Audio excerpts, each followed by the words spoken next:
ये जब आप बचपन में क्रिकेट खेल रहे होते हो ना तो एक दो हमेशा अंकल आ जाते हैं कि यार हमें बैटिंग दे दो, हमें बैटिंग दे दो। और फिर वो एक ओवर खड़े हुए हैं, दो ओवर खड़े हुए हैं, आपकी सड़ रही है कि भाई तू कब जाएगा, हम कब क्रिकेट खेलें, एक आध घंटा मिलता है। ये वही चक्कर है ये जो एक्स क्रिकेटर्स कर रहे हैं। और बीइंग अ पाकिस्तानी और हमारे जिस किस्म के एक्स क्रिकेटर हैं, जो सेकंड हैंड एम्बेरसमेंट होती है ना, एक तो इनके दो ब्रेन सेल इनके टोटल काम करते हैं, ऊपर से इनको फोमो हो रहा है कि यार हमें क्रिकेट खेलने को नहीं मिल रही, तो बीच में अजीब अजीब बयानात दे देंगे। अभी इंतज़ाम भाई ने बोला कि भाई अर्शदीप ने कि ना इतनी बड़ी रिवर्स स्विंग हो रही थी, वो इसलिए हो रही थी कि उन्होंने बॉल टेम्पर की हुई है। अबे भाई क्यों क्यों इतनी लाइमलाइट में रहने का शौक़ है, क्यों इतना फोमो है यार। लास्ट ईयर एक नया लाए थे सिकंदर बख्त साहब कि भाई इंडिया जो है ना अलग तरीके से टॉस गिरा रहा है, रोहित शर्मा आगे करके फेंकता है क्योंकि ये टॉस फिक्सिंग हो रही है। वैसे उसकी क्रिएटिविटी को तो मैं दाद दूंगा क्योंकि उसने इतना लोगों का दिमाग ख़राब कर दिया कि आईपीएल में फिर वो ना जूम करके दिखा रहे हैं कि यार हेड्स आया है, ये टीम जीती है तो ये होगा। तो उसने चलो दिमाग ख़राब तो किया, लेकिन भाई ये मेरे एक्स क्रिकेटर समझ से बाहर हैं क्या चीज़ है।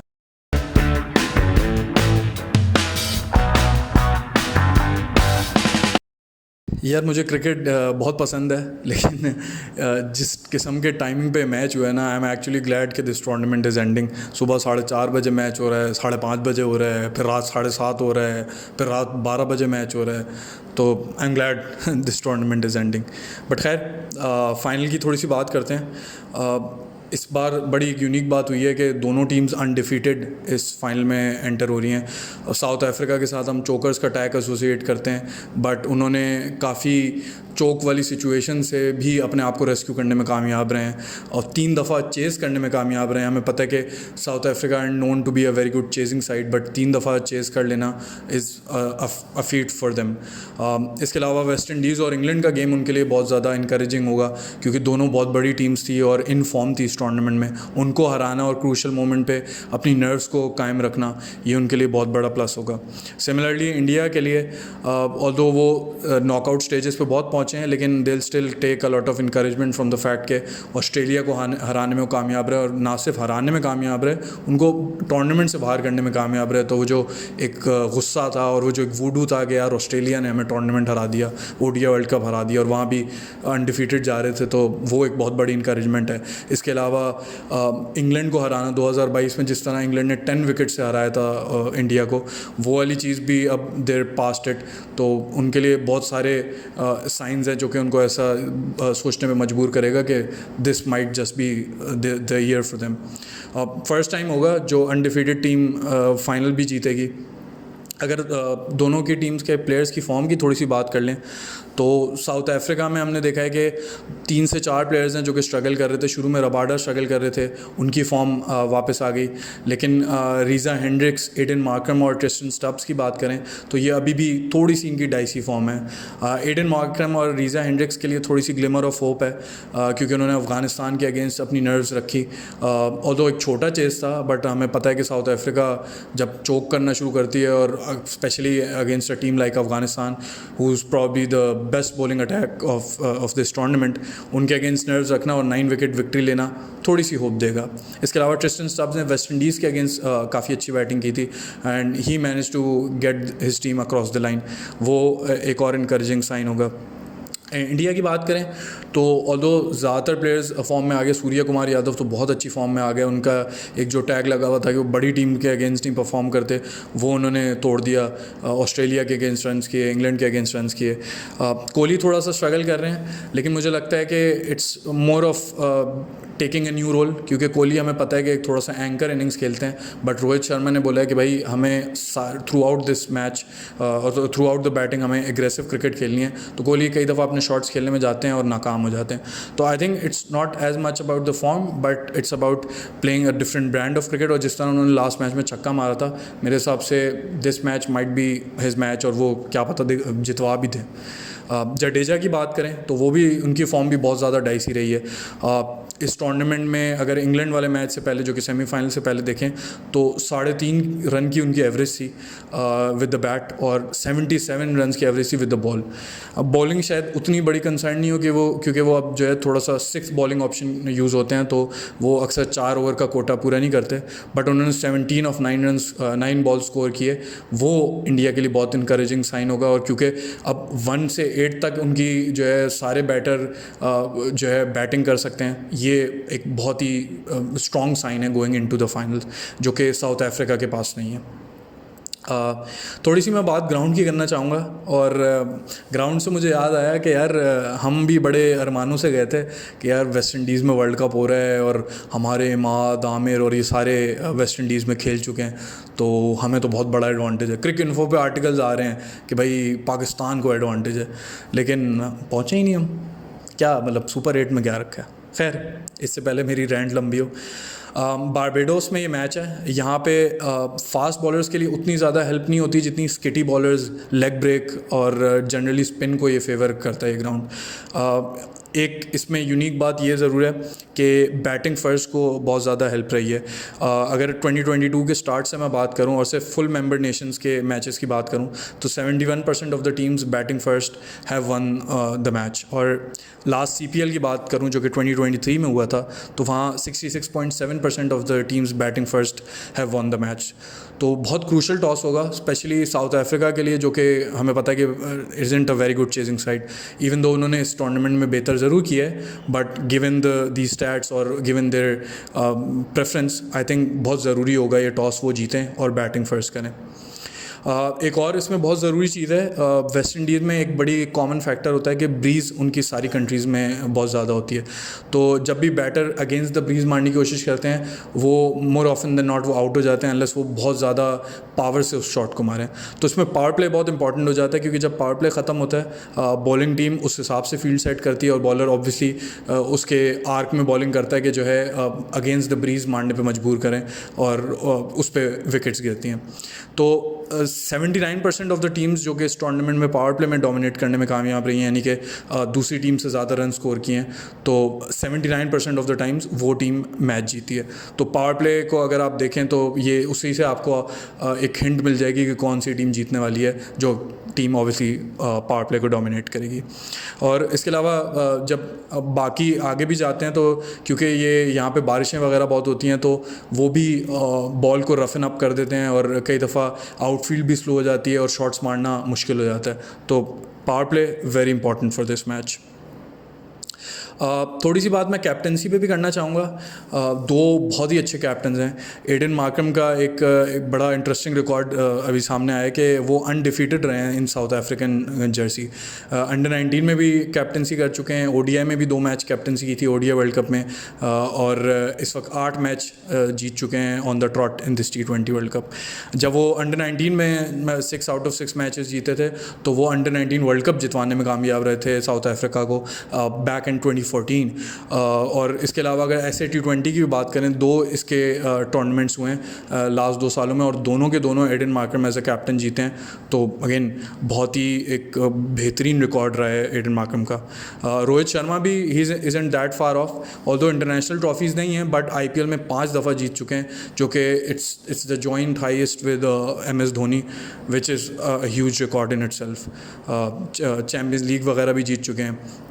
इंडिया को 2022 के सेमीफाइनल में पहुंचाया था, और दो इंग्लैंड के अगेंस्ट काफ़ी बुरी डिफीट हुई थी। फिर उसके बाद ODI world cup final, test championship final और अब T20 वर्ल्ड कप फाइनल। तो वो तीनों फॉर्मेट में बैक टू बैक फाइनल में ज़रूर ले आए इंडिया को। देखना ये होगा कि फाइनली वो मैच जीत पाते हैं कि नहीं, और ट्रॉफ़ी उनको मिल पाती है कि नहीं, जिसके लिए वो रोहित और कोहली इन पर्टिकुलर बहुत ज़्यादा डेस्परेट हैं।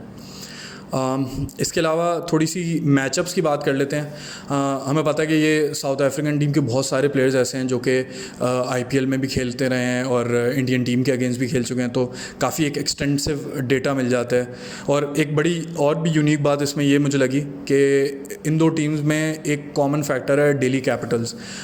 दोनों टीम में से अगर हम देखें तो आंड्रिक नोकिया, Kagiso Rabada, Tristan Stubbs, Rishabh Pant, Kuldeep Yadav, Axar Patel, ये सारे के सारे प्लेयर्स प्लेयर्स जो है कि दिल्ली कैपिटल्स में खेलते हैं, तो ये आपस में एक दूसरे को बड़ा जानते होंगे और काफ़ी एक दूसरे की वीकनेसेस और स्ट्रेंथ्स वगैरह का भी अंदाज़ा होगा।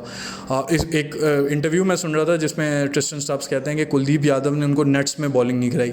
वो एक मिस्ट्री एलिमेंट जो कि कुलदीप का है वो उसको कायम रखना चाहते थे, क्योंकि हमें पता है ट्रिस्टन स्टब्स ने इतनी क्रिकेट नहीं खेली हुई है, तो और कुलदीप का जो एक यूनिकनेस है वो उसको वो चाहते थे कायम रहे। उनको शायद फोर्स ही कर रहे थे कि वर्ल्ड कप में बड़ा मैच हो सकता है और मस्ट विन मैच हो सकता है। तो क्रेडिट टू कुलदीप, उन्होंने ये सोचा। हम तो मिस्ट्री स्पिनर्स को ज़ाया करते हैं। तो अगर इंडिविजुअल मैचअप्स की बात करें तो एक मैंने इंटरेस्टिंग चीज़ ये देखी कि साउथ अफ्रीकन जो बैटर्स हैं वो ज़्यादातर इन बॉलर्स के अगेंस्ट जो कि अभी इंडियन साइड में है वो काफ़ी कंजर्वेटिव अप्रोच रखते हैं। स्ट्राइक रेट उनका रिलेटिवली लो है, एवरेज हाई है क्योंकि वो विकेट्स नहीं देते। आईपीएल में आपको पता है कि एक दो ऐसे बॉलर ज़रूर होते हैं जो दूसरी टीम्स टारगेट करती हैं, और ये क्योंकि इंडिया के 5 से 6 बेस्ट बॉलर्स हैं तो ऑब्वियसली इनको टारगेट करना उतना आसान नहीं था।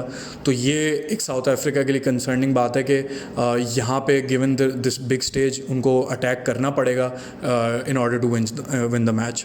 जसप्रीत बुमराह का हमें पता है कि probably best T20 bowler of all time और may be best white ball bowler of all time और at least one of the best. उनको ऑलमोस्ट सबके अगेंस्ट बॉलिंग एवरेज बहुत अच्छी है, he hardly gives away any runs. लेकिन एक Heinrich Klaasen थोड़े से एक्सेप्शनल हैं क्योंकि वो 140 प्लस का स्ट्राइक रेट उनका है अगेंस्ट बुमराह। ऑल्दो छोटा सैम्पल साइज़ है और बहुत ज़्यादा रन्स नहीं स्कोर किए, बट ये एक मैचअप है जो कि साउथ अफ्रीका वो take some happiness out of it. David Miller और डिकॉक का बहुत अच्छा रिकॉर्ड है, दोनों 40 प्लस की एवरेज रखते हैं। अगर डेविड मिलर की बात करें तो 159 का स्ट्राइक रेट है, ये मैं इंडिया के अगेंस्ट की बात कर रहा हूँ, और डिकॉक का 140 का स्ट्राइक रेट है। तो इन लोग के भी ऑब्वियसली मैचअप ज़रूर एग्जिस्ट करते हैं। डेविड मिलर के अगेंस्ट हार्दिक पांड्या का बहुत अच्छा रिकॉर्ड है जो कि 4 दफ़ा आउट कर चुके हैं। तो हार्दिक पांड्या के इस वक्त अगर ओवर्स बचे हों तो South Africa would definitely try to bring him on. इसी तरह कुलदीप यादव उनको 2 बार आउट कर चुके हैं और दोनों के अगेंस्ट 120 से बिलो का स्ट्राइक रेट है डेविड मिलर का। तो ये एक इंडिया के फेवर में मैचअप जाता है। उसके अलावा अगर देखें तो हार्दिक ऑलमोस्ट सारे बैटर्स के अगेंस्ट काफ़ी रन्स खाते हैं, सारे बैटर्स का ऑलमोस्ट 140 प्लस का स्ट्राइक रेट है अगेंस्ट हार्दिक। तो ये एक वीक लिंक होगा इंडिया के लिए और South Africa would definitely look to target Hardik Pandya. शुरू में अगर बात करें तो अर्शदीप सिंह का डिकॉक के अगेंस्ट बहुत अच्छा बॉलिंग रिकॉर्ड है, बॉलिंग एवरेज 10.33 की है और 2 से 3 दफ़ा अर्शदीप सिंह जो है उस क्विंटन डिकॉक की विकेट ले चुके हैं। On the other hand Reeza Hendricks उनके साथ ओपन कर रहे होंगे और मोस्ट प्रॉब्ली स्ट्राइक लेंगे क्योंकि अगेन यहाँ पे भी सैम्पल साइज़ छोटा है, बट 200 प्लस की स्ट्राइक रेट से उन्होंने खेला हुआ है अर्शदीप के अगेंस्ट, तो ये उनके फेवर में जा सकता है। और हमें पता है कि रीज़ा हेंड्रिक्स फास्ट बॉलिंग को काफ़ी पसंद करते हैं। अगर क्लासन की बात करें तो उनका मैंने कहा कि बुमराह के अगेंस्ट भी अच्छा स्ट्राइक रेट है, बट एक एक्सेप्शन है कि जडेजा के अगेंस्ट उनका स्ट्राइक रेट 106.6 पे चला जाता है, जो कि it's well below his overall career strike rate and also against other Indian bowlers. तो ऑल्दो वो स्पिन के अगेंस्ट बहुत डेडली कंसिडर किए जाते हैं, ये एक मैचअप है जो कि इंडिया के फेवर में जा सकता है और if Rohit Sharma has worked out the matchups ये ज़रूर उनके काम आ सकता है। इसके अलावा पांड्या का जो स्ट्राइक रेट है वो 140 प्लस का है against all south African bowlers, तो पांड्या बहुत यूज़फुल होंगे। सूर्य कुमार यादव की अगर बात करें उनका 68.6 की एवरेज है अगेंस्ट साउथ अफ्रीका और 177 का स्ट्राइक रेट है, तो definitely one of the players to watch out for. और सूर्य कुमार यादव का अगर एक और अच्छा दिन जाता है तो he will probably win it for India. अच्छा, कगिसो रबाडा का एक बहुत इंटरेस्टिंग रिकॉर्ड है क्योंकि वो रोहित शर्मा और कोहली दोनों को 4 दफ़ा आउट कर चुके हैं। ऑल्दो इस टूर्नामेंट में रबाडा को इन द मिडिल फेस और डेथ बॉलिंग में यूज़ किए, बट यहाँ पे I think Aiden Markram should act smartly, और क्योंकि वो बहुत अच्छी कैप्टनसी करते हुए आए हैं, बहुत अच्छी तरह अपने बॉलर्स वगैरह को यूज़ किया है, बैटिंग ऑर्डर शिफ्ट किए, आई बिलीव कि यहाँ पर रबाडा को वो यूज़ ज़रूर करेंगे ताकि वो उनकी विकेट ले सकें। इसके अलावा रोहित शर्मा की एंड्रिक नोकिया के अगेंस्ट स्ट्राइक रेट इज़ 176।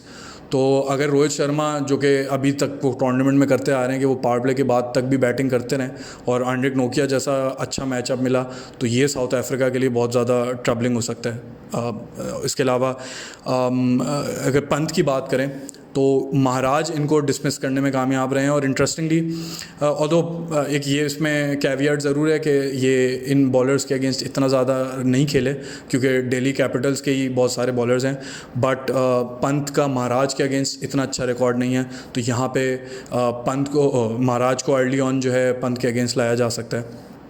तो अगर इन सारे मैचअप्स को ठीक से यूज़ किया जाए अब तो जो टीम यूज़ करेगी बेहतर वो कामयाब ज़रूर रहेगी।